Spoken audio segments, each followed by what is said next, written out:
Olá amigos investidores, estamos de volta para mais um vídeo e no vídeo de hoje a gente vai falar sobre o Fiagro EGAF11 da Ecogestão. E por que iremos falar dele? Exatamente porque ele foi o único votado aqui. Não esqueça pessoal, você tem que entrar, se você quer um vídeo na semana seguinte daquele determinado tipo de ativo, você entra no último vídeo, ou você vota em um determinado tick que esteja já presente nos comentários, ou você coloca, adiciona um comentário que seja um ticker. Aí o pessoal chega junto e vota também, aumenta a quantidade, você também tem que deixar o seu voto. É importante dizer isso, porque eu deixo um voto, você deixa o seu e outras pessoas deixam também um dele para começar a aumentar essa quantidade de votos. Quando você não deixa o seu, já complica a sua situação. Pode ser que seja o desempate, seja esse seu próprio voto que você esqueceu de colocar. Então a gente indo aqui no vídeo do GCRA, que foi o último que a gente mandou, a gente vê que apenas aqui a nossa amiga Vanessa Vasques Rodrigues, que eu acho que ela já tinha definido exatamente esse último Fiagro, foi ela, se eu não me engano, o GCRA, ela pediu o EGAF. E como só ela pediu, só ela teve voto, então ficou fácil, não tem mais pra onde correr. Aqui o ideal era que tivesse gente colocado RZAG, outro XPCA, outro Vigia, e assim por diante, para ter tido uma votação mais distribuída. Em compensação, a gente tá fazendo pela primeira vez um vídeo aqui do EGAF, como a gente fez o do GCRA também, dois Fiagros que a gente nunca havia analisado antes e analisou e colocou aqui no canal para ficar mais completa, digamos assim, a nossa playlist de conteúdo. Então vem comigo, vem. No momento, o valor da cota do EGAF11 é R$ 100,08. Nas últimas 52 semanas, ele bateu uma mínima de R$ 97,81 e uma máxima de R$ 104,60. Você vê que ele não cai muito de valor, ele não perde muito valor. O valor dele é muito estável. A gente vai ver porque que tem esses motivos aqui desse pico grande de queda. A gente vai ver daqui a pouco por que acontece isso aqui com esse fundo. E ele tem esse dividend yield espetacular, quase 21%. Meus amigos, é muito dividend yield. Na realidade, eu já tinha visto esse fundo e tinha ficado de olho nele por causa do dividend yield no vídeo que eu mostro aqui no meu canal, como eu selecionei os meus 8 Fiagros, mas ele foi eliminado em um dos critérios na época. Qual era o critério? Era porque ele não distribuía rendimentos, dividendos mensais, ele só distribuía trimestralmente. Foi um dos motivos de eu não ter colocado na carteira, é porque ele só distribuía dividendos trimestralmente, mas a partir desse ano ele começou a distribuir mensalmente. O último mês que ele distribuiu trimestralmente foi em janeiro desse ano. A partir de fevereiro começou a distribuir mensalmente. Aí foi fevereiro, março, abril, agora tá todo mês. E antes ele distribuía trimestralmente. Eu não queria colocar ele na carteira por isso, porque ele só distribuía dividendos a cada 3 meses. Mas agora, com esse dividend yield aqui, se eu não tivesse com tanta coisa na carteira, eu até pensaria em colocar ele. Mas pode ser que no futuro aí, eu coloque e faça essa troca aí. Coloque ele e tire outro. Não sei. Vamos ver. No futuro a gente vai ver o que acontece. E ó, você vê que a valorização dele, no caso uma desvalorização, foi muito baixa, de apenas 1%. Vários fundos imobiliários e Fiagros perderam valor nos últimos 12 meses. Alguns fundos imobiliários e Fiagros estão crescendo, principalmente os fundos imobiliários, do final de abril para agora. Mas mesmo crescendo, eles ainda não recuperaram o valor que eles tinham quase um ano atrás. Mas esse aqui, por exemplo, praticamente não caiu. É irrisório essa queda aqui. A gente vê que ele tem umas quedas grandes, olha aqui, ó. 102 para 97, aí depois 104 para 100, aí 103 praticamente para 99. E por que essas quedas, pessoal? Exatamente porque eu acabei de falar para vocês. Ele distribuía dividendos trimestralmente, ou seja, ele acumulava 3 meses para distribuir. Esses picos aí são exatamente data X. Foi na data que foi extraído o dividendo. Então tem uma queda grande da cotação porque ele distribuía na faixa de R$4, R$5 de dividendos em cada vez, então caía R$4, R$5 a cotação dele de um dia para o outro. Era data com e data X na sequência e por isso ele perdia muito valor de uma hora para outra. Esse foi o motivo dessas quedas. A gente vê que o máximo dele foi aqui no 7/10, quando ele perdeu esses cerca de R$4, quase R$5 que ele perdeu. E aí ele ficou caindo.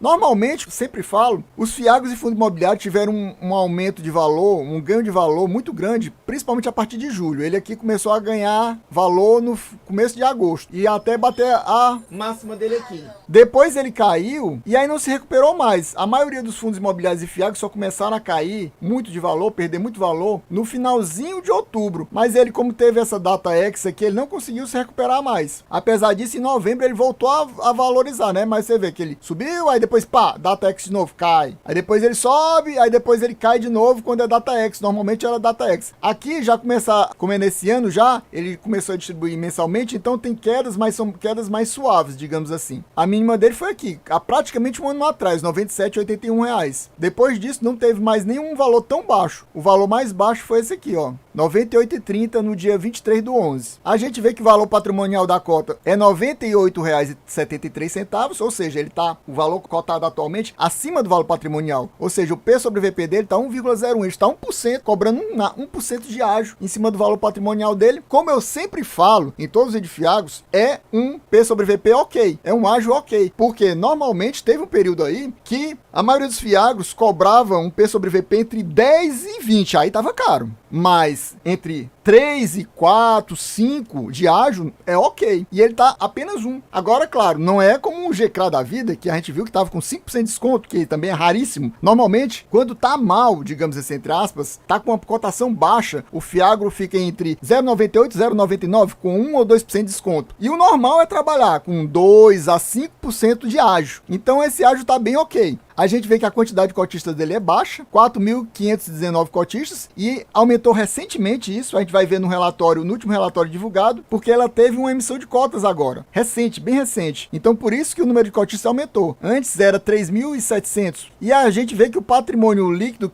que mostra aqui ainda é o antigo. Aqui está mostrando 110 milhões, mas ele já vai ter um aumento de... Provavelmente no próximo relatório já está mostrando esse aumento de patrimônio. Eu não sei porque que ainda não está atualizado aqui no site, porque diz que estaria tudo ok, digamos assim, lá no relatório, entre aspas, no início de junho. Então, como a gente já está no fim de junho, já era para estar mostrando o patrimônio atual, que é cerca de 180 milhões. Ele é mais ou menos do mesmo tamanho do GCRA, que eu considero, como eu falei, fundo pequeno. Para mim, fundo com menos de meio bilhão é pequeno. Com meio bilhão, a partir de meio bilhão, é um fundo médio. A partir de 1 bilhão, que são raríssimos e são poucos fundos, Fiagros no caso, é que são fundos grandes. No caso, Fiagros grandes. O porte do Fiagro que eu falo. Aqui está totalmente errado esse valor aqui do rendimento mensal médio. Por quê? Porque ele simplesmente pegou os valores distribuídos trimestralmente, começou e considerou como fosse mensal. Só que aí ele considerou como fosse um mês o valor distribuído no trimestre e fez a conta como fosse um mês apenas. Aí desse jeito, meu amigo, não ajuda, né? O valor, o rendimento mensal médio dele deve ficar nessa faixa de entre 1,35 e 1,45. Ele teve o IPO na bolsa no final do ano de 2021, quando foram pouco depois do lançamento dos Fiagros na bolsa. E começou a distribuir dividendos, como ele distribuía trimestralmente, se eu não me engano, a partir de março. A gente vai ver isso daqui a pouquinho. Março ou foi abril, que ele acumulou 3 meses para fazer o primeiro pagamento. E a liquidez diária dele é relativamente baixa, igual a do GCRA, 342 mil. Não tão ruim como a do GCRA. Do GCRA é mais baixa ainda, né? A gente vê que o rendimento distribuído no mês de junho, que corresponde a um dividend yield de 1,45, um dividend yield muito top. Isso aqui no mês de junho, isso aqui vai aparecer no relatório do mês de maio. Ele sempre solta o relatório de um mês e os rendimentos que ele recebeu no mês, ele paga no mês seguinte. A gente vai ver o relatório de abril, que se refere aos rendimentos pagos em maio. Exatamente porque ainda não saiu o relatório de maio, que se refere aos pagamentos feitos agora no mês de junho. E a gente vê aquele detalhe que eu falei para vocês, ó. Ele só começou a distribuir aqui em abril. É como ele tivesse acumulado no ano passado, fevereiro, março, aí bomba em abril. Aí cai R$4 na cotação do fundo, na DataX. Aí depois, ó, maio, junho, julho, terceiro, ó, 5,29 foi o maior valor distribuído. Aqui nessas contas aqui, ele tá pegando e somando isso aqui como fosse um mês.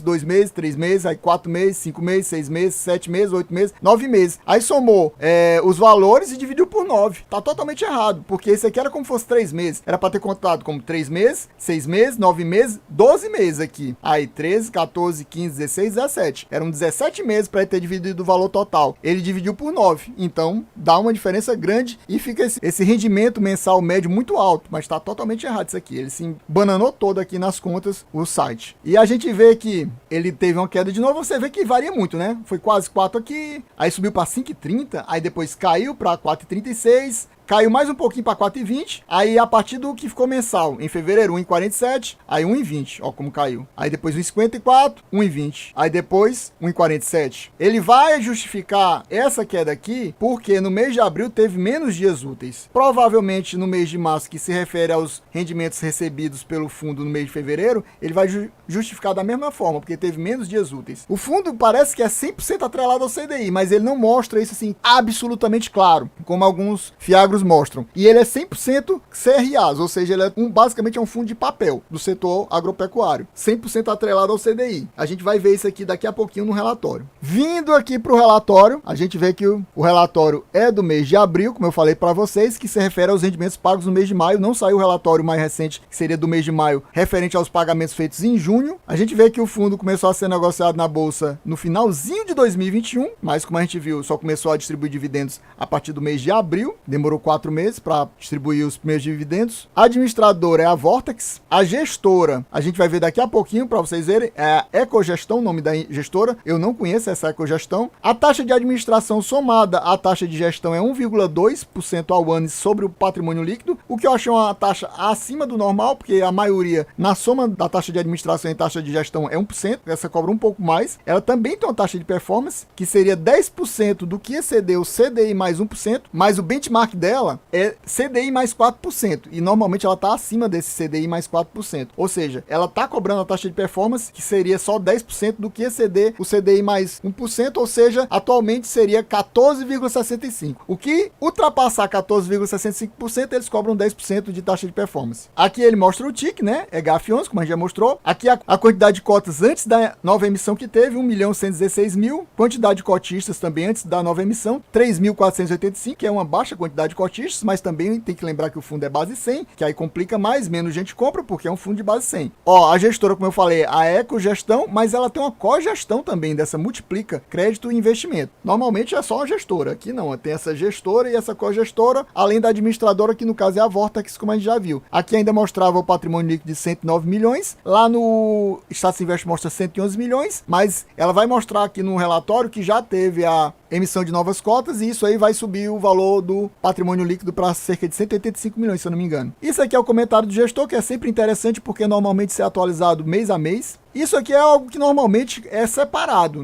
na maioria dos fiagros e nos relatórios dos fiagros, porque é algo que isso aqui é normalmente igual para todos os relatórios, mas aqui ele colocou como se fosse dentro do comentário do gestor. Qual é o objetivo do EGAF? É realizar investimentos no agronegócio brasileiro por meio de aplicações em ativos financeiros com lastro no agronegócio. Basicamente o que? Certificado de recebíveis do agronegócio, ou seja, as famosas CRAs. A tese do fundo está calculada em selecionar os melhores CRAs do mercado, todos dizem isso, né? Majoritariamente segmentos da cadeia de insumos. Isso aqui é um pouquinho diferente da maioria. Ele trabalha com a cadeia de insumos, né, que é de fertilizantes, defensivos agrícolas, sementes, que é o considerado o setor mais resiliente, mais resistente, mais forte do agronegócio. Alinhamos a nossa meta, segundo eles, né? Alinhamos a nossa meta de retorno para CDI mais 4%. Ou seja, se ele... Isso aqui é o benchmark dele, né? Ou seja, se ele bate isso aqui, toda a vida está ultrapassando e cobrando taxa de performance, que é líquido do valor do imposto de renda para o investidor da pessoa física e com um balanço de riscos baixos. Pulando essa parte aqui, o que eu achei mais interessante mostrar é que, além de selecionar ativos e adquirir ativos no mercado primário, também faz parte da nossa gestão realizar rotação de títulos da carteira, ou seja, eles vendem o que eles possuem na carteira, de forma a aproveitar distorções do preço de mercado, alienando operações com ágio, vendendo operações que estão com ágio e aplicando em operações com deságio, vendendo o que está caro e comprando o que está mais barato no mercado secundário. Basicamente é isso que eles querem dizer. Aqui é um resumo do fundo, mas tem algumas coisas que a gente já citou, não vou citar de novo, mas o que a gente não citou: quantidade de ativos, número de ativos, 22, ou seja, tem 22 CRAs na carteira. Exposição geográfica em 11 estados, ou seja, está bem diversificado geograficamente. Exposição em tipos de culturas, mais de 13. Número de produtores atendidos, 30 mil. Exatamente, só tem 22 ativos, mas nesses 22 CRAs que ele tem, atende 30 mil produtores, ou seja, está bem pulverizado. Tem CRAs daqueles que tem centenas de pessoas dentro do mesmo CRA, como devedores no caso. Liquidez diária média dele a gente tinha visto lá, mas aqui está mais desatualizado, 357.580, mas é uma diferença muito pequena. Aqui ele fala, ó, encerramos o mês de abril com 109 milhões de patrimônio líquido, uma carteira com 22 papéis, rodando a CDI mais 5,23%, ou seja, acima do benchmark deles. Risco muito baixo, caracterizado por exposições distribuídas em 11 estados, em 13 culturas. Isso a gente acabou de ver, né? Pulverizados em mais de 30 mil produtores, cedidos fiduciariamente para os CRAs com garantia de operações. Importante mostrar a questão do follow-on recente que ele teve, né? No dia 24 de março, abrimos a quarta oferta de cotas do fundo, do EJAF 11, com o objetivo deles era captar quanto? 120 milhões, mas eles captaram 77 milhões, um pouco abaixo, mas também não foi tão pouco, né? 77 milhões até um bom valor. E aí, com esses valores aqui novos, aí aumentou o número de cotas em 772 mil e depois da conversão dessas cotas em patrimônio, o patrimônio líquido do fundo ficou em 184 milhões. Aqui ele fala daquela questão que eu falei para vocês sobre a distribuição de dividendos. O programa de distribuição de rendimentos é mensal.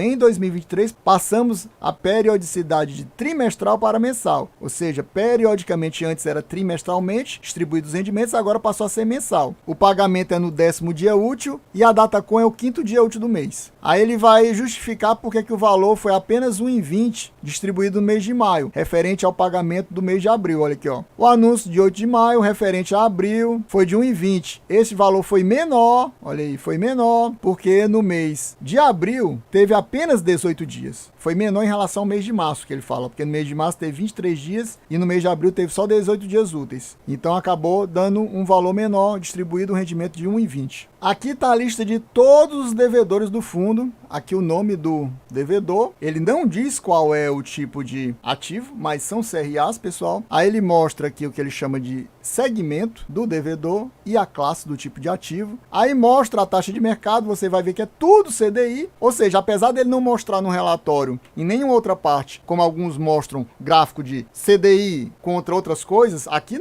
não mostra o gráfico, mas a gente olhando a lista de ativos, a gente vê que o fundo é 100% CDI. E aqui mostra como é o pagamento dos devedores. Você vê que nem todo devedor paga todo mês. Alguns pagam de forma semestral. Aí normalmente o fundo vai fazer o quê? Ele vai guardar o dinheiro para pagar e distribuir mensalmente. Alguns pagam uma vez por ano apenas. Aqui a gente vê o valor da dívida e vê o valor do patrimônio líquido que está alocado àquele devedor. Você vê aqui que os 4 principais devedores, que devem cerca de 40% ao fundo, quase metade da carteira do fundo toda, esses 4 aqui: a Panorama, a Pantanal Yara, a Tecplant e a Multiagro. São os maiores devedores do fundo aqui do EGAF. E aqui ele ainda mostra o valor do patrimônio total, 116 milhões. A partir daqui, pessoal, ele vai mostrando todos os devedores e um resumozinho. E você vai parando, se você quiser ler com mais detalhes as condições dos devedores. E eu vou me ficando por aqui. Eu gostaria de pedir para você que não for inscrito, se inscreva agora, deixa aquele likezão, ative o sininho para receber as notificações dos próximos vídeos. E não esqueça, meus amigos, deixe o seu tique aqui, entre no vídeo para deixar o seu tique ou para você dar um like naquele tique que te interessa que a gente faça um vídeo na próxima semana. É isso aí, valeu, até a próxima e fui!